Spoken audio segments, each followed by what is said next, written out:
Who is Bishop Erik Varden, and what are his chances?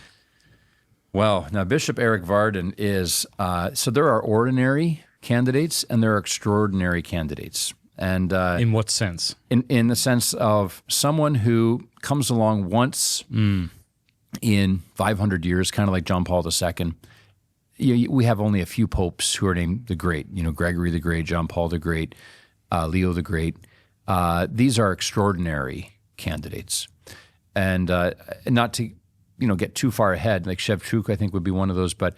Varden is a bishop of a small, he's a bishop of Trondheim in Norway, not exactly the Archdiocese of Paris or anything like that. He's about 50 years old, 51, he's young. He's not a cardinal, so he's not on the list. But the thing about him is that we have an extraordinarily gifted intellect.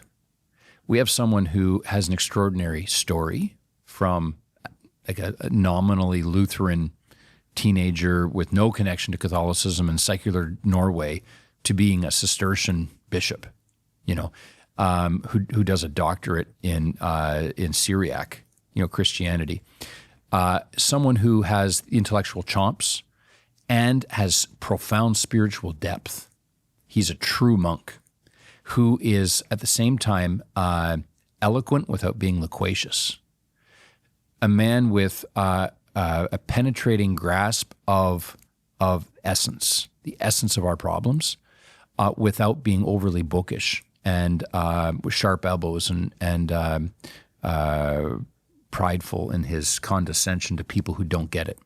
So Erik Varden gets that. He's a published author. He's a spiritual author, a real 21st century kind of desert father, if you will, in the Arctic Circle, who studies and teaches. I don't know if he teaches at the Oriental Institute, but he's definitely spent time there. And here's the other thing: this is the extraordinary, one of the many extraordinary things about him, is that if the fathers at the conclave were to look outside of their own number, they're going to get someone with the prayer depth of like a John Paul II, people who catch him in the act of praying for 2 hours at a time on his knees, lifting up the lap in his prie-dieu, going through hundreds of names of people that from all over the world just randomly sent him names of people to pray for, carrying that burden in prayer.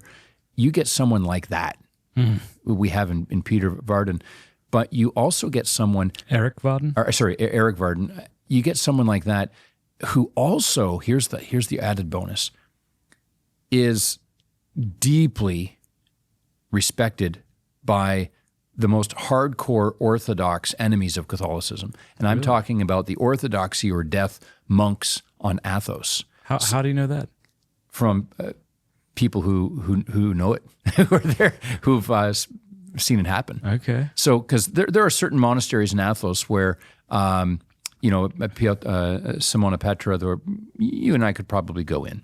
If you have not heard of the College of St. Joseph the Worker, you need to. Their program combines the rigor of an elite bachelor's degree with the practicality of training in the skilled trades. And their tuition model is structured so that students graduate without crippling debt. collegeofstjoseph.com/Matt Fradd.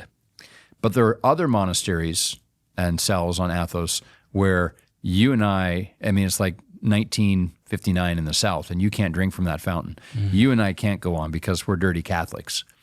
Those monasteries, when they hear that Erik Varden, they'll open the doors and they celebrate him. They love him. And what's the rationale? Prayer. The guy, they know he is, he's one of theirs. Like he's clean-shaven Western bishop, and he doesn't have the beard, but he's a man of prayer. And his person cuts through the caricatures that a lot of hardcore Orthodox have of Catholics. And only a pure heart and a man of prayer can get through that. Rhetoric can't get through it. And they see this. I mean, initially it's like, okay, he did a doctorate in the Syriac fathers. That's tough. Hilera and Alfeyev did that for the Russians, but that takes some chops. He did his doctorate at Oxford, or was it a master's? He did an advanced degree at Oxford. From there, he goes into a Cistercian monastic community from there, he pursues his doctorate in the Syriac Fathers.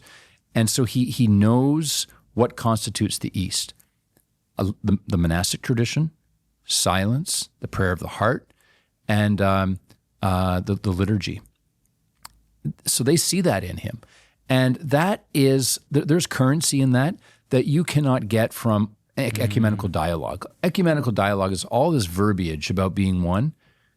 But when you are at one with your I'll use the word enemies, and they can see that you're praying their prayers, that you love the same Lord, you're no longer enemies. We open the door to you. So Bishop Erik Varden is that person. And if the conclave fathers are thinking we need, as we approach the 2000th anniversary of our Lord's life, death, and resurrection, that we may all be one, and they realize, like with John Paul II, that Tertio Millennio is that we have to that union begins with our closest brethren, are separated with the Orthodox, then that's going to come down to Shevchuk or Bishop Erik Varden.